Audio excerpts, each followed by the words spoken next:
Hello my dear children, welcome back. I am Vandana and we are learning computer of class 5 by Green Apple, and here's a book. The name of your book is Computer Connect. So let's start with chapter number 1, Evolution of Computer.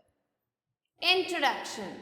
The evolution of computers is a fascinating journey that spans over several decades. ये जो computers है इनका जो evolution है means जब ये आए थे सो इनका जो ये आना है ये कई हजार कई 100 साल पहले हुआ था, means several decades पहले हुआ था. The development of computers can be divided into several key generations. ये जो development है computer का उसे हम कई सारे generations में divide कर सकते हैं. Each marked by significant technological advancements. और हर एक generation में जैसे जैसे time आगे बढ़ता गया इन सब में जो technological advancement है वो भी बढ़ती गई. Let's move on to learning objectives. So after learning this chapter, students will be able to know. इस chapter को learn करने के बाद, इस chapter को पढ़ने के बाद आपको किन चीजों के बारे में अच्छे से information मिल जाएगी? Understand and learn about early calculating devices. So आप जो है इस chapter को पढ़ने के बाद जो है अच्छे से समझ जाएंगे कि पहले के टाइम में कौन से calculating devices को use किया जाता था. Learn about the first electro-mechanical computer and electronic computer. आप इस chapter में पहले electromechanical computer के बारे में पढ़ेंगे और electronic computer के बारे में पढ़ेंगे. Understand about different generations of computers. इसके अलावा हम पढ़ेंगे different generations के बारे में जो कि कंप्यूटर्स के अलग अलग जनरेशन है. Before starting the chapter let's go through this conversation between so Meera and Heena. They are talking something. Let's see what they are talking. So Meera says, hi Heena, do you know about computers and how they have changed over the time. So Meera ने हीना से कहा तुम्हें क्या computers के बारे में पता है और कैसे कैसे वो चेंज होते जा रहे हैं. Hina, not really Meera. I use my computer for games and homework. But I don't know how it all started. So Hina ने मीरा को रिप्लाई दिया कि नहीं मुझे इतना ज़्यादा तो नहीं पता कंप्यूटर्स के बारे में, लेकिन हाँ मैं कंप्यूटर को किस काम में यूज़ करती हूँ. मैं या तो उस पर गेम खेलती हूँ या फिर अपने होमवर्क के लिए उसे यूज़ करती हूँ. इसके अलावा मुझे उसके बारे में कुछ भी नहीं पता. Then Meera says, well, let me tell you in a simple way. तो चलो मैं एक बहुत ही आसान तरीके से तुम्हें इसके बारे में बताती हूँ. Computers have evolved a lot, just like how we grow over time. जैसे जैसे हम समय के साथ बढ़ते रहते हैं वैसे ही कंप्यूटर्स भी दिन प्रतिदिन बढ़ते चले गए. Hina says, really? How? ऐसा कैसे हो सकता है? जैसे हम बढ़ रहे हैं वैसे कंप्यूटर्स भी बढ़ रहे हैं, ऐसा कैसे हो सकता है? Then Meera says, imagine our grandparents' time. तो चलो हम अपने grandparents के टाइम को imagine करते हैं. They had big heavy computers that filled the entire rooms. So उस समय जब हमारे grandfather का टाइम था तो उस समय क्या होता था, इतने बड़े कंप्यूटर्स हुआ करते थे कि पूरे रूम को वो फिल कर सकते थे. Hina said, wow, that sounds so different from my laptop. So ये तो मेरे लैपटॉप जैसा दिखता है उससे काफी अलग ही समझ में आ रहा है. Meera says, yes, and these computers were not meant for regular people. So पहले जो computers थे वो इतने बड़े थे, रूम जितने बड़े थे और ये आम लोगों के लिए नहीं हुआ करते थे, रेगुलर पीपल के लिए नहीं हुआ करते थे. They were only for big companies and scientists. So ये जो computers थे ये बड़े बड़े companies और scientists के लिए हुआ करते थे. Hina says, but how did we get from those big computers to our small ones. अब हिना का अगला सवाल था कि इतने बड़े बड़े कंप्यूटर होते थे तो हमारे पास ये इतने छोटे छोटे जो कंप्यूटर आज की डेट में हैं ये कैसे आए, फिर मींस बड़े से छोटा कैसे हुआ. Now Meera says that is where the generations of computers come in. ये वो समय है जब जो है कंप्यूटर के जनरेशंस आगे बढ़ते गए. जैसे जैसे जनरेशन बढ़ते गए वैसे वैसे कंप्यूटर का साइज छोटा होता गया. And they kept getting even smaller and more powerful over time. और जैसे जैसे समय बीतता गया, जनरेशंस आगे बढ़ते गए, कंप्यूटर का जो साइज है वो छोटा होता गया और कंप्यूटर उतने ही ज्यादा फास्ट होते गए. Now Meena says, thanks Meera, I want to learn more about them. तो आपने जो भी इंफॉर्मेशन मुझे दी उसके लिए थैंक यू और मुझे और जानना है कंप्यूटर्स के बारे में. Now what Meera says, sure Hina, let's get started. So अब जो है मीरा ने कहा चलो मैं तुम्हें और कुछ बताती हूँ कंप्यूटर्स के बारे में. So this was a conversation between the two. Now let's learn more about computers. Computers कैसे आए, वो कैसे इवॉल्व हुए, उनमें क्या क्या चेंजेस आए, ये सारी चीजें अब हम इस चैप्टर में पढ़ेंगे. Computers as we all know are a part in almost all the places nowadays. So computers क्या है, जैसा कि हम जानते हैं कि हर जगह जहां कहीं भी जाते हैं वहां पे कंप्यूटर की जरूरत पड़ती है. तो ये जो कंप्यूटर्स हैं वो हर जगह यूज हो रहे हैं आज के टाइम में. Over the years, computers have gone variety of many changes in their size, speed, appearance and technologies. So जैसे जैसे समय बीतता रहा कंप्यूटर्स में कई सारे बदलाव आए. इसमें जो है इनका साइज बदला, इनका जो स्पीड था वो बदला, इनका जो अपीयरेंस था मीन्स जैसे दिखते थे वो बदला और इनके अंदर की जो टेक्नोलॉजीज थी वो भी चेंज हुई. A computer is a device that can do calculations very fast and in an accurate manner. So computer क्या है, ये एक ऐसा डिवाइस है जो क्या कर सकता है, कैलकुलेशंस कर सकता है, कैलकुलेट कर सकता है और कैसे, बहुत ही फास्ट कैलकुलेट कर सकता है. And in an accurate manner means ये गलती नहीं करता है. कैलकुलेशन करते समय अगर हम ह्यूमंस कैलकुलेट करें तो क्या होता है, हम गलती कर देते हैं. बट ये जो कंप्यूटर्स हैं ये बहुत फास्ट कैलकुलेट करते हैं और ये बिल्कुल भी गलती नहीं करते. Now let us learn more about the evolution of computers. तो चलिए पढ़ते हैं कैसे कंप्यूटर्स इवॉल्व हुए. So here the next topic that we are going to cover is evolution of computers. कैसे computers evolve हुए. The term computer came from the word compute. ये जो word है ना, ये जो term है computer, ये कहाँ से आया, compute word से आया, which means to count or to calculate. जिसका मतलब है count करना या फिर calculate करना. The early men used to work with their fingers, stones and bones to count. So जो पहले early men थे वो क्या करते थे, वो अपने fingers से count करते थे, वो stone से count करते थे और जो bones थे, हड्डियां थी, उनसे count किया करते थे. The limitations of the humans 10 fingers and 10 toes apparently caused the early man to develop a tool to help them with calculations. अब क्योंकि हमारे पास सिर्फ 10 उंगलियां हैं हाथ में और पैर में, सो ये जो लिमिटेशन था 10 फिंगर्स का और 10 टोज का ह्यूमन बॉडी में, ये क्या था, एक लिमिटेशन था. मींस इससे ज्यादा वो काउंट नहीं कर पा रहे थे. सो इन सब प्रॉब्लम्स की वजह से ये जो अर्ली ह्यूमंस थे वो क्या करने लगे, उन्होंने एक टूल डेवलप किया जिसकी मदद से वो आसानी से चीजों को कैलकुलेट कर पाते थे.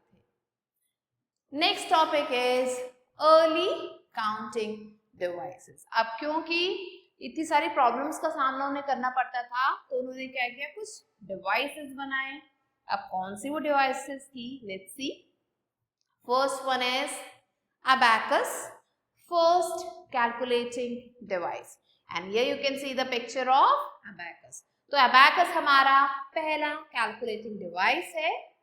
Almost 5000 years ago, 5000 साल पहले की बात है, the counting frame was developed।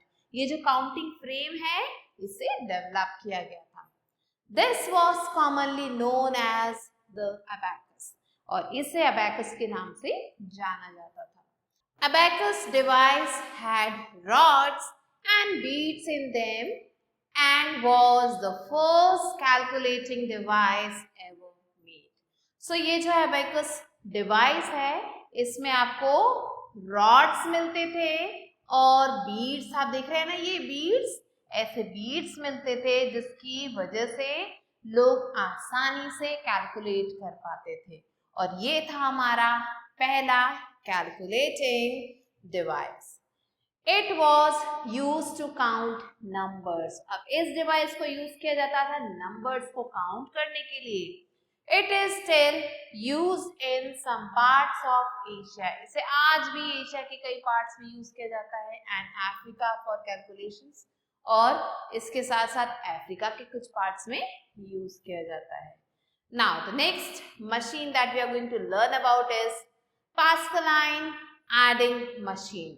सो ये हमारा नेक्स्ट मशीन है। अबैकस के बाद इसको इन्वेंट किया गया था।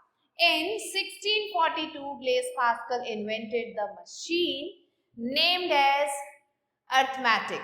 So 1642 में ब्लेस पास्कल ने एक मशीन को इन्वेंट किया जिसका नाम उन्होंने रखा arithmetic. This machine was commonly known as Pascal's adding machine, और इस मशीन का नाम रखा गया, इसे जो है जाना जाता था पास्कल्स एडिंग मशीन के नाम से, एंड इसे हम पास्कलाइन भी कह सकते हैं, और न्यूमेरिकल व्हील कैलकुलेटर, या फिर इसका नाम रखा गया न्यूमेरिकल व्हील कैलकुलेटर। मींस एक चीज के कई सारे नाम रखे गए। पहला रखा गया अरिथमेटिक, फिर इसका नाम जो है, इसके अलावा इसको पास्कल्स एडिंग मशीन के नाम से भी बुलाया जाता था। इसके अलावा कुछ लोग इसे पास्कलाइन के नाम से भी बुलाते थे, और कुछ लोग इसे न्यूमेरिकल व्हील कैलकुलेटर के नाम से भी बुलाते थे।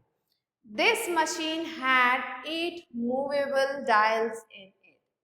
ये देख सकते हैं आप पिक्चर पास्कलाइन के, और यहाँ पे आपको 8 मूवेबल डायल्स दिख रहे हैं। तो ये जो मशीन थी इसमें आपको 8 मूवेबल डायल्स मिलते थे।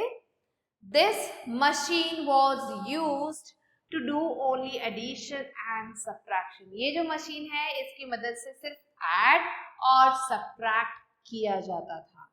Therefore, it was not very popular and not very reliable. इसलिए जो है ये जो मशीन है ना तो ये बहुत ज्यादा पॉपुलर हुआ और ना ही आप इस पे जो है रिलायबल मीन्स विश्वास कर सकते थे। Now let's move on to the next machine, which is Lebanese step reckoner. So this was a new machine. Here you can see the picture of it. In 1672, Gottfried Wilhelm von Leibniz invented the step reckoner. So ये जो machine है step reckoner, इसे जो है Gottfried Wilhelm von Leibniz ने invent किया था। This was commonly referred to as the Leibniz calculating machine. इस मशीन को Leibniz calculating machine के नाम से जाना जाता था। It has a feature to easily perform all 4 arithmetic operations. इसके अंदर वो फीचर है, वो ताकत है जिससे हम आसानी से चारों अरिथमेटिक ऑपरेशंस कर सकते हैं। अब कौन से वो चारों arithmetic operations? Addition, subtraction, multiplication and division. तो ये चारों चीजें हम लेबनीज स्टेप रेकनर में आसानी से कर सकते थे। अब इसके बाद फिर से एवोल्यूशन चेंज हुआ, फिर से चीजें इवॉल्व हुई। सो अब क्या हुआ, चार्ल्स बैबेज एनालिटिकल इंजन, इसको इन्वेंट किया गया था। सो इन 1822 Charles Babbage proposed a device known as the difference engine. So 1822 में चार्ल्स बैबेज ने एक मशीन इन्वेंट की जिसका नाम था डिफरेंस इंजन। इन 1837 में Charles Babbage further worked upon the difference engine and developed the analytical engine, which was the enhanced version of it. तो अब क्या हुआ, 1822 में चार्ल्स बैबेज ने डिफरेंस इंजन बनाया। 1837 में उन्होंने क्या किया, इस डिफरेंस इंजन में और सारी तब्दीलियां की और उसको और बेटर बनाया, जिसके बाद इसका नाम रख दिया गया एनालिटिकल इंजन। और ये क्या था, उसका एक अच्छा वर्जन था। And here you can see the picture of Charles Babbage analytical engine. Now let's move on to know the fact. Charles Babbage is known as the father of computers. So Charles Babbage को father of computers के भी नाम से जाना जाता है। This is because of the analytical engine. और ये किसकी वजह से है, analytical engine की वजह से है। Next, Lady Ada Lovelace program. This is our next topic. So here you can see the picture of Lady Ada Lovelace program. So Ada Lovelace has been called the world's first computer programmer. So Lady Ada Lovelace जो थी, उन्हें जो है world के first computer programmer के नाम से भी जाना जाता है। She wrote the world's first machine algorithm for a very early computing machine which existed only on paper. So उन्होंने क्या किया था, पहला मशीन एल्गोरिथम लिखा था जो कि एक काफी अर्ली कंप्यूटिंग मशीन थी जो सिर्फ पेपर्स पे थी। तो इसीलिए इन्हें जो है फर्स्ट, वर्ल्ड का फर्स्ट कंप्यूटर प्रोग्रामर कहा जाता है। Next comes Herman Hollerith's tabulating machine.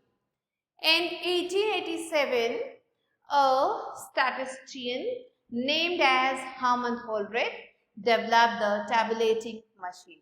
So 1887 की बात है, इस समय एक स्टैटिस्टिशियन थे जिनका नाम था हरमन होलरिथ।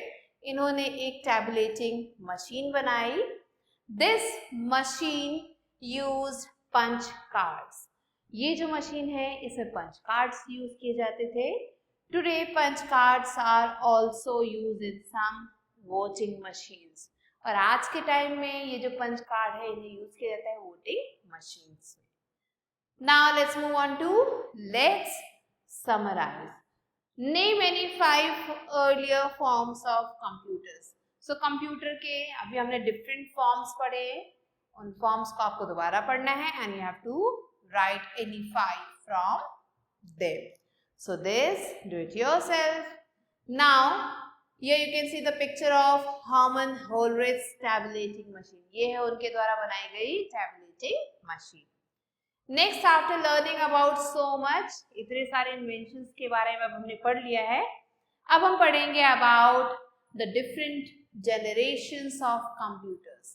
तो अभी हमने स्टार्टिंग में पढ़ा था कि पहले कंप्यूटर एक रूम जितने बड़े थे, फिर वो धीरे धीरे जनरेशंस के साथ जो चेंज होते गए और छोटे हो गए।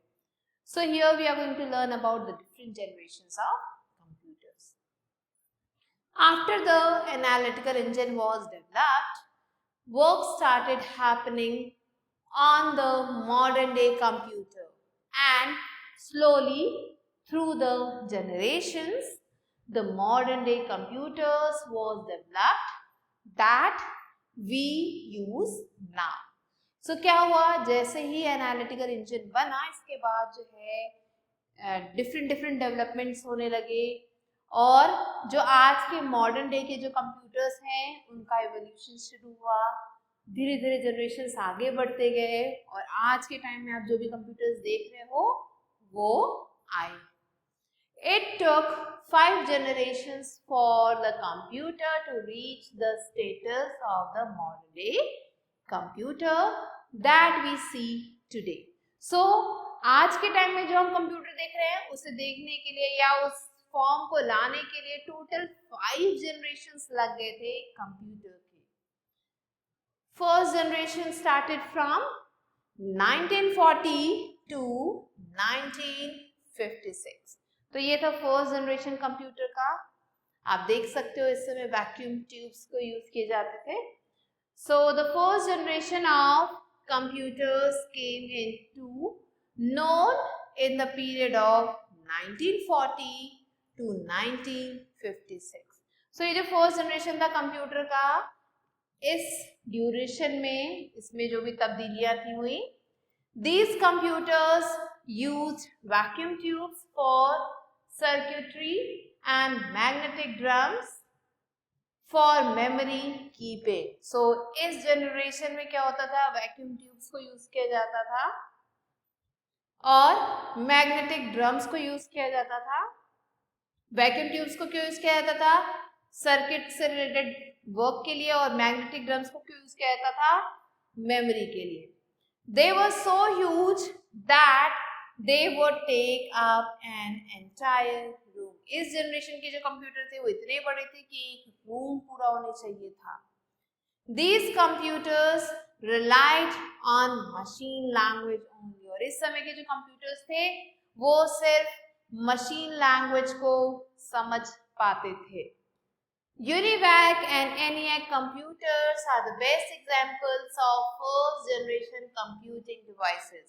So यहाँ पे ये दो एग्जाम्पल्स दिए गए हैं, UNIVAC और ENIAC. ये दो एग्जाम्पल्स हैं इस जनरेशन के कंप्यूटर्स के.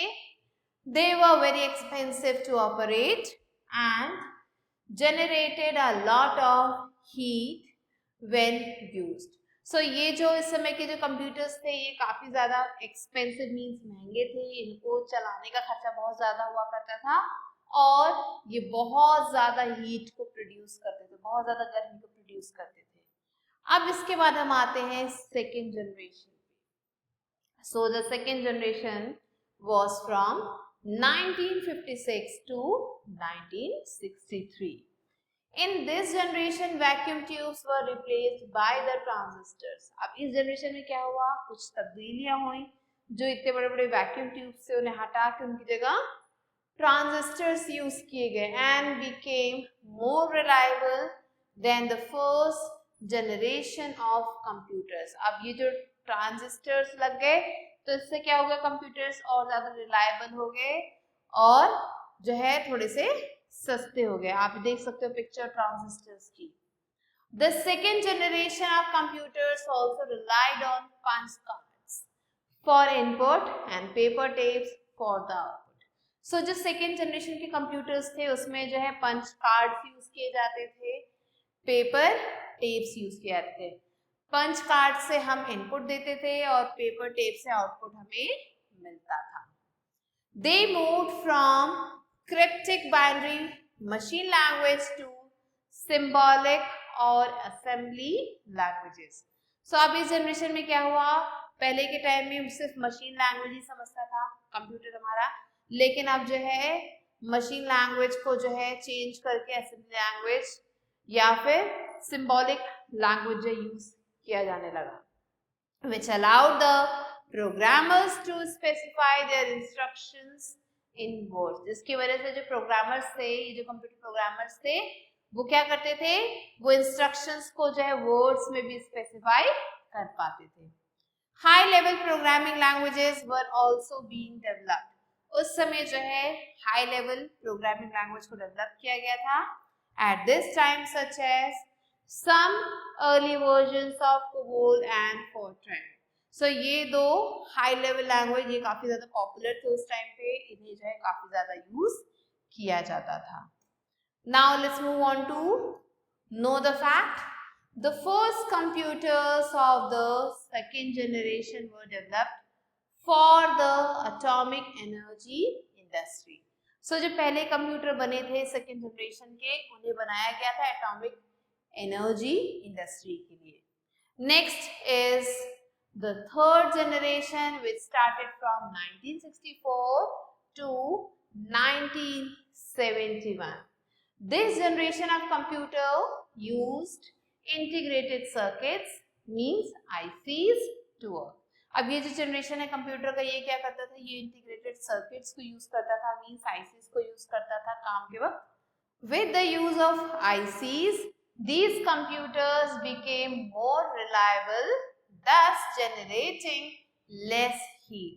अब जैसे ही आईसीज को जो है इसमें यूज किया जाने लगा, ये जो कंप्यूटर्स थे और भी ज्यादा रिलायबल हो गए, मींस ज्यादा समय तक चल पा रहे थे, हम इन पे अच्छे से विश्वास कर पा रहे थे और ये कम हीट को प्रोड्यूस कर रहे, मींस हीट का जो अमाउंट था वो कम होता जा रहा था. These computers were small in size, fast and very less maintenance was required for them. ये जो कंप्यूटर्स थे इनका जो साइज था वो छोटा हो गया था, ये काफी ज्यादा फास्ट हो चुके थे और इसमें जो है जो मेंटेनेंस था वो बहुत ही कम, उसकी कम जरूरत पड़ती थी. So here you can see silicon chips. Now let's move on to fourth generation, 1971 to 1980. So the fourth generation computers are based on very large scale integrated, means VLSI circuits that are called microprocessors. So ये जो fourth generation था computer का, इसमें जो है आपको जो है very large scale integrated circuit इन्हें यूज किया जा रहा था, जिन्हें हम शॉर्ट फॉर्म में VLSI कहते हैं और इनको हम माइक्रो प्रोसेसर्स भी कहते हैं. These computers can share the storage space. ये जो कंप्यूटर्स हैं ये स्टोरेज जो है स्टोरेज स्पेस उसे शेयर करते हैं, डेटा को शेयर करते हैं and other resources with each other easily. ये दूसरे रिसोर्सेज जो है उन्हें भी बहुत आसानी से एक दूसरे से शेयर कर पाते हैं. These computers are the cheapest among all other generations. अब तक जितने भी generations के computers के बारे में हमने पढ़ा उन सबसे सस्ता था इस generation का computer. IBM PC and Apple Macintosh are the most common examples of fourth generation computers. तो ये दो examples दिए गए हैं fourth generation computers के. अब हम पढ़ेंगे about fifth generation of computer which started from 1980 and is till present, means अभी तक ये generation चल रहा है. 1980 से जनरेशन स्टार्ट हुआ था और अभी तक ये कंटिन्यूएशन में.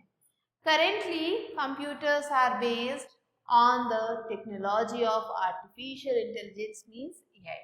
आज के टाइम में जो कंप्यूटर्स है वो AI पे बेस्ड है, मींस आर्टिफिशियल इंटेलिजेंस पे बेस्ड है.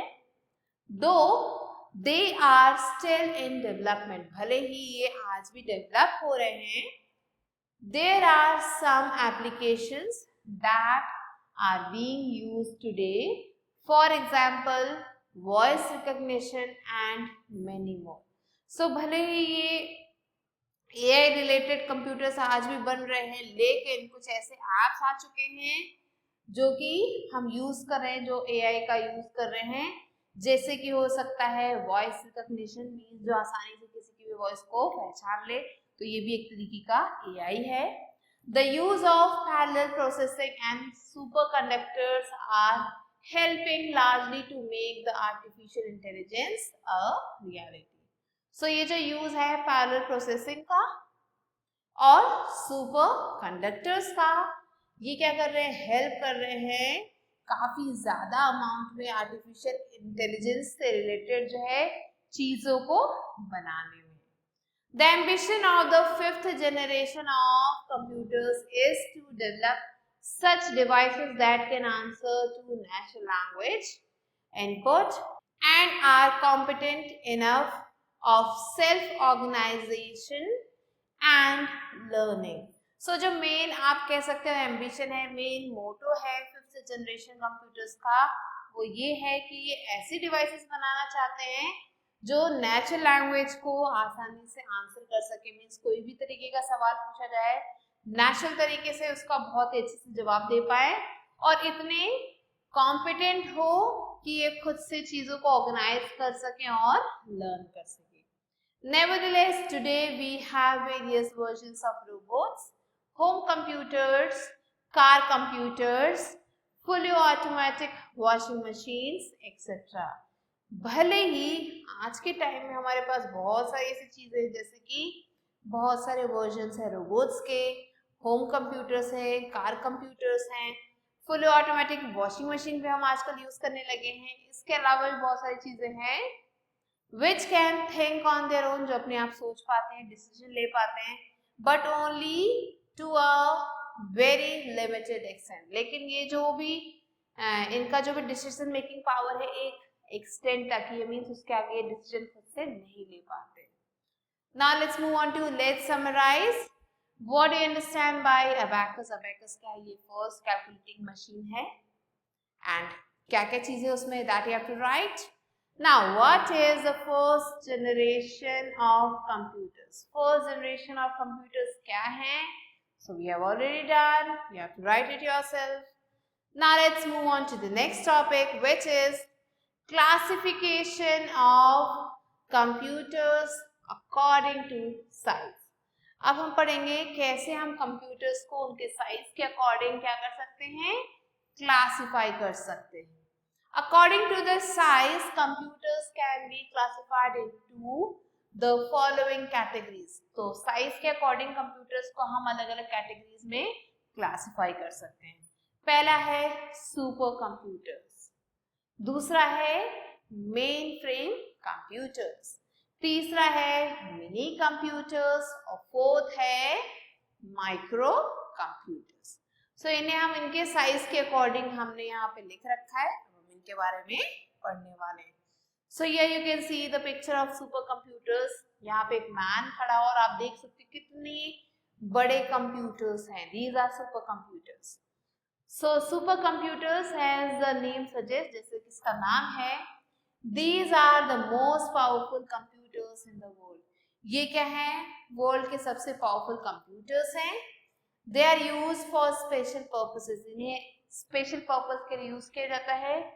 They handle a lot of complex scientific, statistical applications and programs. ये क्या करते हैं? बहुत सारे complex scientific programs को, statistical applications को जो है easily जो है ये handle कर पाते हैं। Now, what are the key features? These computers use a very high level of technology. ये जो computers हैं ये काफी बड़ी लेवल पे जो हाई लेवल टेक्नोलॉजी उसे यूज करते हैं। They have very high memory capacity with them, इनके पास जो मेमोरी कैपेसिटी वो काफी ज्यादा हाई होती है। Data processing is ultra fast in them, इनमें जो डेटा प्रोसेसिंग है वो काफी ज्यादा तेज है। Highly sophisticated technology is use in these computers, in computers में जो टेक्नोलॉजी है वो काफी ज्यादा सोफिस्टिकेटेड है। एग्जाम्पल पैरेलल प्रोसेसिंग, अब यहाँ पे एक एग्जाम्पल दिया गया इसका।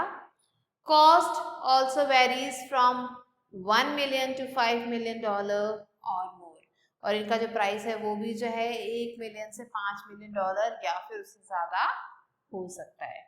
Now here you can see the example is given. Examples are Param, UA2, Tata, Eka. Both are India's super computers. ये दोनों ही जो एग्जाम्पल्स यहाँ पे दिए गए हैं ये दोनों इंडिया के सुपर कंप्यूटर्स हैं। Now there are some drawbacks also. What are दे?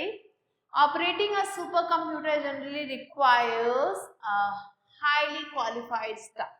अगर आप जो सुपर कंप्यूटर्स को ऑपरेट कराना चाहते हैं तो उसके लिए आपके पास हाईली क्वालिफाइड स्टाफ होना चाहिए। Experts are required for it, such as computer engineers or someone well skilled. So अब इसमें क्या जरूरत होती है? इसमें एक्सपर्ट्स की जरूरत होती है जो काफी एक्सपर्ट हो इस फील्ड में सुपर कंप्यूटर को ऑपरेट करने में, और यहाँ पे आपको कंप्यूटर इंजीनियर्स की या फिर वेल स्किल पीपल की जरूरत होती है। They are highly sensitive to temperature, ये जो कंप्यूटर्स हैं ये टेम्परेचर को लेके काफी ज्यादा सेंसिटिव होते हैं, ह्यूमिडिटी, डस्ट एक्सेट्रा इन सबको लेके काफी ज्यादा सेंसिटिव हैं।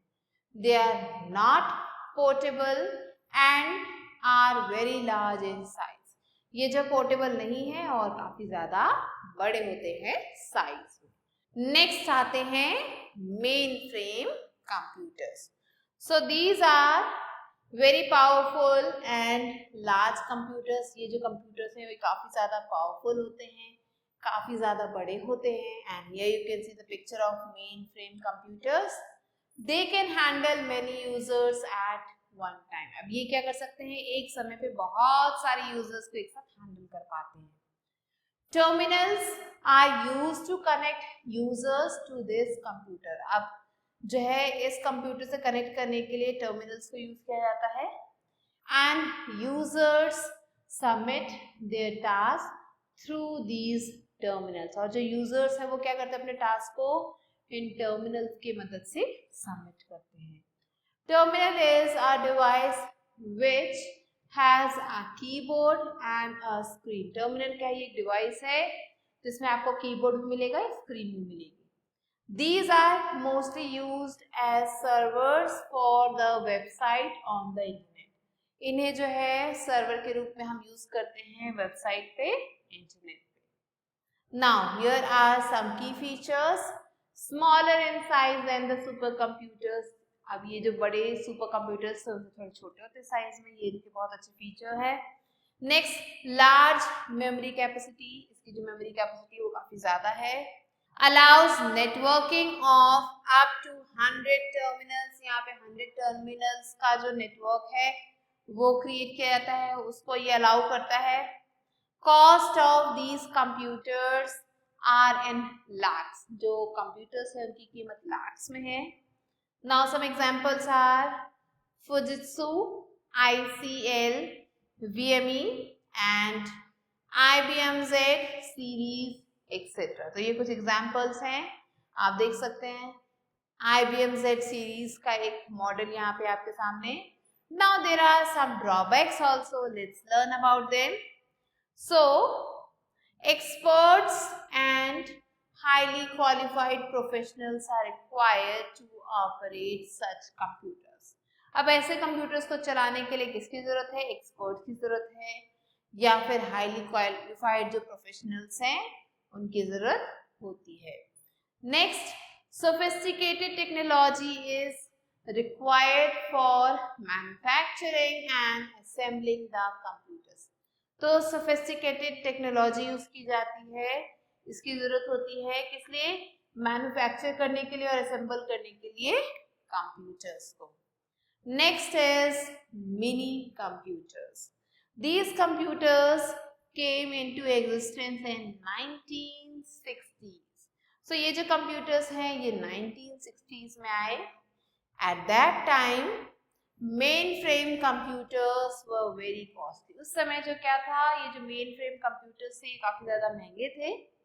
Many computers were available as lower computers. ये जो मिनी कंप्यूटर्स है इन्हें लोअर कंप्यूटर्स के रूप में जो है रखा जाता था।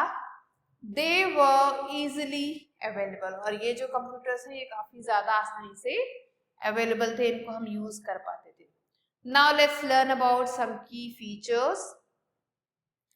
Higher processing speed than low category computer, but slower than the supercomputer and the mainframe computer. So ये जो कंप्यूटर है मिनी कंप्यूटर, यहाँ पे आप देख सकते हैं पिक्चर। सो इनकी जो प्रोसेसिंग स्पीड थी वो काफी ज्यादा तेज थी, लेकिन जो लो कैटेगरी कंप्यूटर थे उनसे जो इनकी जो प्रोसेसिंग स्पीड थी वो तेज थी। लेकिन अगर इसकी प्रोसेसिंग स्पीड को हम कंपेयर करें सुपर कंप्यूटर से या मेन फ्रेम कंप्यूटर से, तो उसके मुकाबले इसकी जो प्रोसेसिंग स्पीड थी वो काफी ज्यादा कम थी। Now the next feature is they are expensive and larger than micro computers. ये जो है काफी ज्यादा एक्सपेंसिव हैं और बड़े हैं अगर हम इन्हें माइक्रो कंप्यूटर से कंपेयर करें, mostly use in the servers to control the networks. इन्हें ज्यादातर यूज किया जाता है सर्वर्स में नेटवर्क को कंट्रोल करने के लिए। एग्जाम्पल्स दिए गए हैं यहाँ पे, वो है PDP-1, next wax, next 7500 magnum etcetera. तो ये कुछ एग्जाम्पल्स हैं एंड ये यहाँ देख सकते हैं picture of PDP-11। Now let's learn about microcomputers. So these computers use the microprocessor chip called CPU. ये जो computers हैं ये क्या करते हैं, microprocessor chip को use करते हैं जिसे CPU कहा जाता है। Two major types of these computers are basically laptop and desktop computers. अब दो major तरीके के जो computers हैं उसमें क्या क्या है, वो है laptops और desktop computers. Only one user can use such computer at a single time. So अब इस कंप्यूटर में क्या है कि इस कंप्यूटर को एक यूजर एक समय पे यूज कर सकता है। That is why they are also known as personal computers. इसीलिए इन्हें पर्सनल कंप्यूटर के नाम से जाना जाता है या फिर PCs के नाम से जाना जाता है। They are used everywhere such as schools, offices, shops, home, etc. अब ये जो कंप्यूटर्स है इन्हें इन सब जगहों पे यूज किया जाता है। And here you can see the picture of desktop computer. Now there are some key features. Let's see what are they. They are smaller than mini computers. अब ये जो है मिनी कंप्यूटर से भी छोटे हैं। They are high speed computers. ये जो है कंप्यूटर जो है हाई स्पीड कंप्यूटर्स हैं। कॉस्ट इज इन थाउजेंड्स, इनका जो कॉस्ट है वो सिर्फ हजारों में ही है। They are portable in size, इनका जो साइज है वो काफी ज्यादा पोर्टेबल है, मीन्स आसानी से एक जगह से दूसरी जगह इन्हें ले जाया जा सकता है। These computers use RAM as their primary memory. ये जो कंप्यूटर्स हैं ये RAM को यूज करते हैं अपनी प्राइमरी मेमोरी में। These computers support different types of secondary memories for permanent storage of data. ये जो computers हैं ये क्या करते हैं, अलग अलग तरीके के सेकेंडरी मेमोरी को यूज करते हैं परमानेंट जो डेटा स्टोरेज है उसके लिए। एन एग्जाम्पल यहाँ पे आप देख सकते हैं, हार्ड डिस्क हो गया, DVD हो गया या फिर फ्लैश ड्राइव, तो इन्हें यूज करते हैं मेमोरी के रूप में। And here you can see the picture of Apple iMac 20. Now the next feature is they support almost all the modern computer languages. अब ये क्या करते हैं, जितने भी आज की डेट में कंप्यूटर लैंग्वेजेस हैं उन सबको सपोर्ट करते हैं। Example Fortran, basic, COBOL, Pascal, C, C++, C#, Java, SQL, etc. Now the examples are HCL, Wipro, IBM PC, HP, Apple iMac 20. And here you can see the picture of Apple iMac 20 and laptop. So this was the chapter. Now let's move on to reboot. Computers have been developed over the centuries from a simple to a more complicated form with time. So computers को जो है develop किया गया है कई centuries तक, और ये जो है सिंपल से ज्यादा कॉम्प्लिकेटेड फॉर्म तक भी आए हैं। It took 5 generations for computers to reach the status of the modern day computers. So computer को आज के मॉडर्न डे में आने के लिए 5 generations लगे। The first generation computers came into being in the period of 1940 to 1956. So first generation computer का इस पीरियड में आया। Next, in the second generation computers, vacuum tubes were replaced by transistors. So second generation में क्या हुआ, जो पहले vacuum tubes use किए जाते फर्स्ट जनरेशन में उन्हें रिप्लेस करके उनकी जगह ट्रांजिस्टर्स को यूज किया गया। In the third generation computers, transistors were miniatured and placed on silicon chips. So third generation में क्या हुआ, ये जो ट्रांजिस्टर्स थे उन्हें और छोटा किया गया और इन्हें सिलिकॉन चिप्स पे जो है लगा दिया गया. The fourth generation computers, microprocessors were used. The fourth generation computers, microprocessors were used. अब जो fourth generation था उसमें microprocessors को use किया जा रहा था. The fifth generation computers are the modern day and future computers. अब जो fifth generation computers थे वो आज के modern day के computers हैं और इन्हें future computers भी कहा जाता है. Based on the size, computers are classified into supercomputers. अब size के according computers को हम classify कर सकते हैं supercomputers में, mainframe computers में, mini computers में and micro computers में.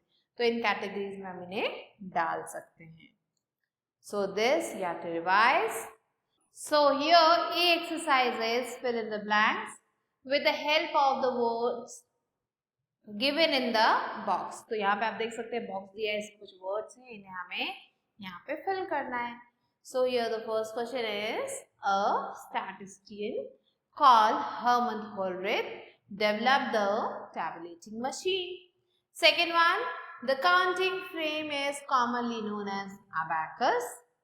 Third, Blaise Pascal invented the Pascal's adding machine. Fourth one, the fifth generation was based on artificial intelligence. Fifth, in third generation, silicon chips were used.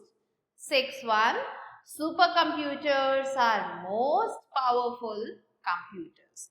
Now let's quickly move on to B exercise, which is take the right answer. Here the first one is, which out of the following generations of computers use semiconductors? So the question is कि semiconductors कौन से generation में use किया जा रहा था? First generation, second generation, third generation or fourth generation? So here the correct answer is third generation. Now question number 2 is, which machine is also known as the Leibniz calculating machine? कौन सा machine है जिसे Leibniz calculating machine के नाम से जाना जाता है? Arithmetic, step reckoner, abacus or analytical engine? So here the correct answer is stepped reckoner. Now let's move on to question number 3. Now question number 3 is, who among the following developed the analytical engine? So किसने develop किया था analytical engine? Options are Hermann Hollerith, Blaise Pascal, Charles Babbage or none of these. So the correct answer is Charles Babbage. Fourth one, dash is an example of microcomputers. HCL, Param Yuva 2, PDP 1 or VAX. So here the correct answer is HCL. Now the fifth one is, which of the following machines was used for only addition and subtraction purposes? कौन सी इनमें से machine है जो सिर्फ addition और subtraction के लिए use की जाती थी? And the options are counting frame, arithmetic, tabulating machine, none of these. So here the correct answer is arithmetic. Now let's quickly move on to the next exercise, which is write true or false. So यहाँ पे हमें क्या करना है? True false fill करना है. So here the first one is, a microcomputer uses microprocessor chip called CPU. Yes, this is true. Second, mini computers are smaller than microcomputers. This is false. Third, the second generation computers did not use vacuum tube for memory. This is true. Fourth one, abacus is a counting machine developed by Chinese. This is false. Fifth one, analytical engine was developed by Charles Babbage. Yes, this is true. And the sixth one is PDP-1 is a microcomputer. No, this is false. So these are the answers that you have to mark and you have to do the rest of the questions yourself. I hope that you understood the chapter very well. I'll be meeting you soon with a new video and a new chapter. Till then, stay tuned and thanks for watching.